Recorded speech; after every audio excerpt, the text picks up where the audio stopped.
So, ito po yung continuation ng ano,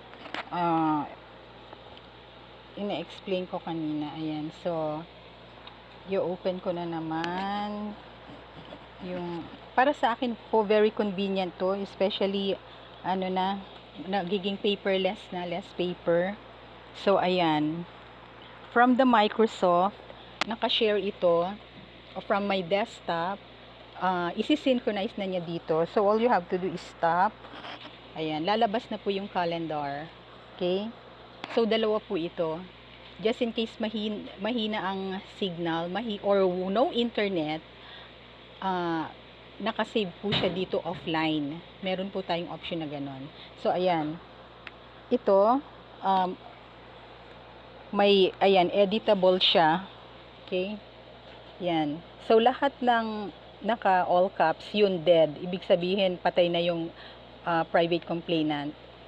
Ito na yung parang real-time minutes. Okay? Although, ang trend ngayon, wala na yung minutes sa atin eh. Tinanggal na ang minutes sa ibang world courts. At ewan ko sa ibang lower courts o ano. At I think papunta dun eh. Kasi less paper nga, paperless. Yan. And then, oops! May ng pintuan. Nakalug yung buong opisina. Nag-slide. Close ko muna to. At aayusin natin itong camera.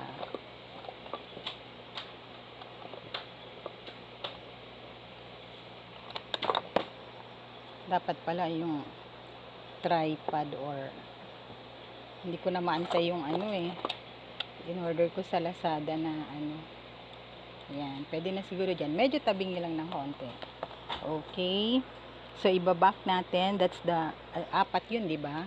Yan, so nakikita nyo dalawang co-pilot, yung isang co-pilot offline, just in case mawala ang internet, ma-access pa natin yung kalendaryo from our tawag dito tab.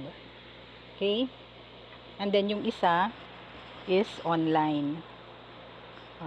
Yung online is yung nai-edit po. Okay, real time.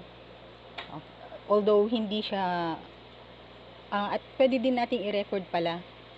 May recorder din ito at malakas sumagap. Tsaka binablock niya ang unnecessary surroundings. I mean sound sa surroundings. Yun ang gusto ko sa Samsung. Hindi pa ito, kahit yung lower version. Okay? So, ito kasi 2023. May bago na. May 2024 na. And then, so, yung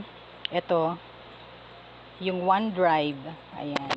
Ito kasing OneDrive, kailangan pag, MSN ang gamit. Ayan. So, itong OneDrive, ito yung cloud. No? Yung dito siya nag-i-store, ganyan. Although may kasama ding terabyte ang Microsoft 365 Personal, 1 terabyte po yata. Dito siya nag-i-store sa cloud.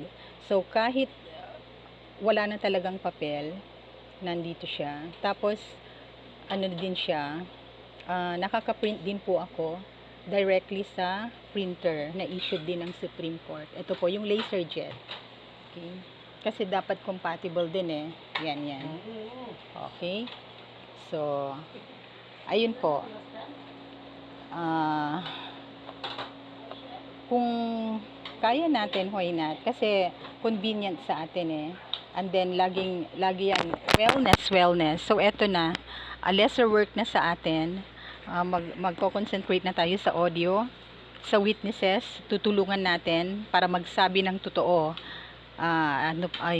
Para maintindihan ng judge, maintindihan ng lawyer, ganyan, especially so grabe diverse, no? Dito sa amin may Ilocano, may Kapampangan, may Pangasinan, may Tagalog, may English, tapos yung mga akusado pa na different accents ng English, no? May Japanese, Filipino accent English, Nigerian, ay grabe. So, yun lang po mga co-interpreters of the Philippines. Sana po nakatulong. See you sa convention kung kailan po. Dami na nating nagtatanong. Thank you po.